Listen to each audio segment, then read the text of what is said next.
Assalamualaikum warahmatullahi wabarakatuh. Bismillahirrahmanirrahim. Alhamdulillahirrabbilalamin. Wassalatu wassalamu ala asrafil anbiya mursalin Sayyidina Muhammadin wa ala alihi washabihi ajmain amma ba'du. Sahabat-sahabat sekalian, alhamdulillah berbahagia sekali. Saya Abdul Hamid Nasution, mahasiswa semester 1 PJJPAI YIN Senur Jati Cirebon, kelas A39, akan menyampaikan materi ujian akhir semester ganjil tahun pelajaran 2022-2023 mata kuliah studi Al-Quran dengan dosen pengampu Ibu Siti Maria Munjiat SSMPDI. Adapun materi yang akan saya sampaikan adalah kisah-kisah dalam Al-Quran atau qasas Al-Quran. Secara etimologis, kisatun atau kisah, qasasun atau kisah-kisah berasal dari kata al-qassu yang artinya mengikuti jejak. Sedangkan menurut terminologis, qasas Al-Quran adalah pemberitaan Al-Quran tentang nabi-nabi yang terdahulu, umat-umat yang terdahulu, pribadi atau tokoh pada masa lalu, dan juga peristiwa-peristiwa masa lalu, termasuk peristiwa yang terjadi pada zaman Nabi Muhammad SAW.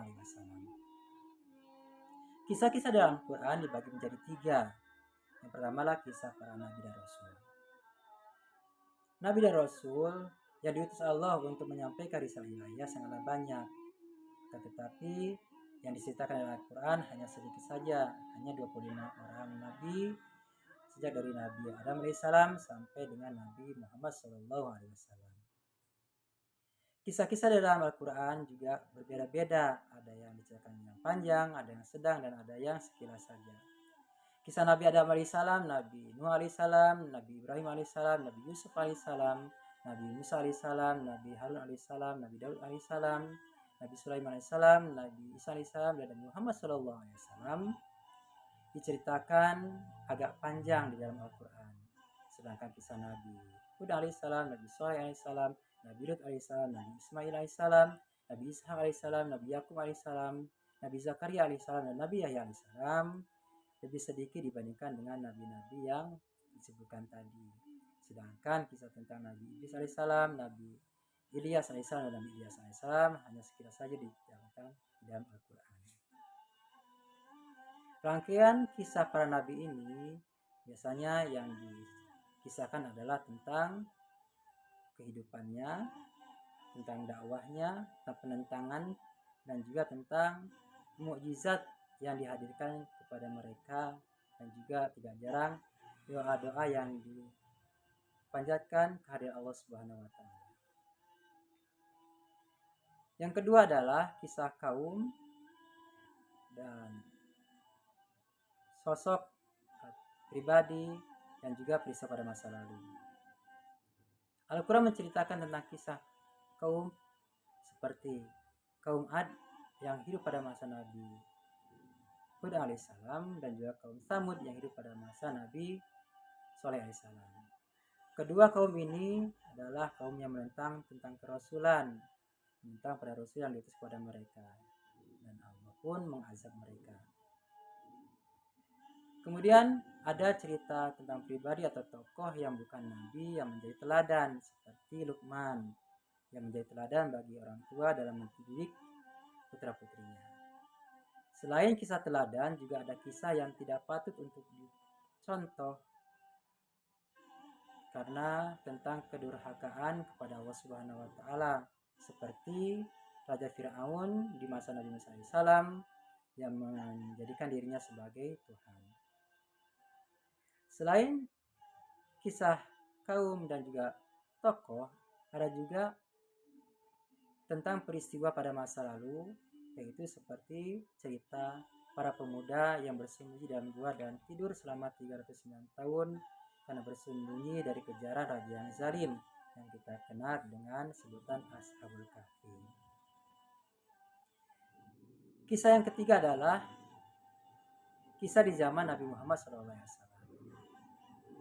Banyak sekali cerita yang terdapat pada zaman ini, baik sebelum Nabi dilahirkan, yaitu ketika pasukan bergajah yang dipimpin oleh Abraha akan menghancurkan Ka'bah, dan juga masa kecil Nabi Muhammad SAW yang yatim ketika lahir, dan juga tentang wahyu yang pertama yang diturunkan kepada Nabi Muhammad SAW di Gua Hira. Selain itu ada juga cerita kisah tentang kejadian-kejadian peristiwa yang terjadi setelah Nabi Muhammad SAW diangkat menjadi Rasul, seperti peristiwa Isra Mi'raj, perang Badar, perang Uhud, perang Ahzab atau Khandaq, dan juga peristiwa seputar Fatu Makkah dan lain sebagainya. Kisah-kisah dalam Al-Quran ini mempunyai tujuan. Adapun tujuan adanya kisah-kisah dalam Al-Quran adalah satu, menjelaskan tentang asas-asas dakwah dan tentang menerangkan pokok-pokok ajaran agama yang dibawa oleh para nabi dan rasul. Yang kedua adalah memantapkan hati Rasulullah SAW dan juga umat Nabi Muhammad SAW terhadap agama Islam.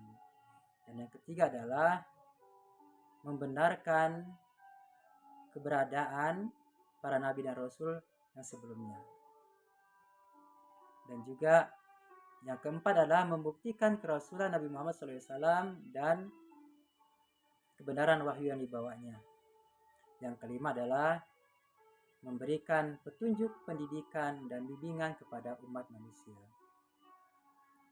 Kisah-kisah dalam Al-Quran ada kalanya yang diulang di beberapa ayat. Nah, ada hikmah pengulangan ayat-ayat Al-Quran menurut ulama diantaranya adalah menjelaskan tingkat kesusastraan Al-Quran atau balaghah Al-Quran yang sangat tinggi. Yang kedua adalah menerangkan tentang mukjizat Al-Quran atau ijazah Al-Quran berupa pengungkapan dengan gaya bahasa yang berbeda pada beberapa ayat dengan maksud dan tujuan yang sama.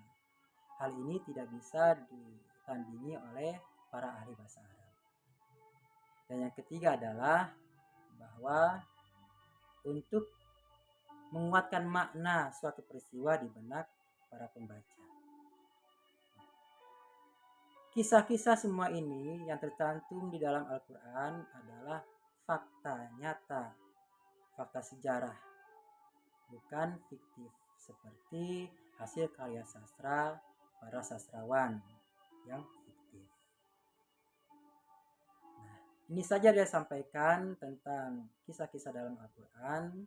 Mohon maaf apabila ada kesalahan kekurangannya. Wabillahi taufiq wal hidayah. Wassalamualaikum warahmatullahi wabarakatuh.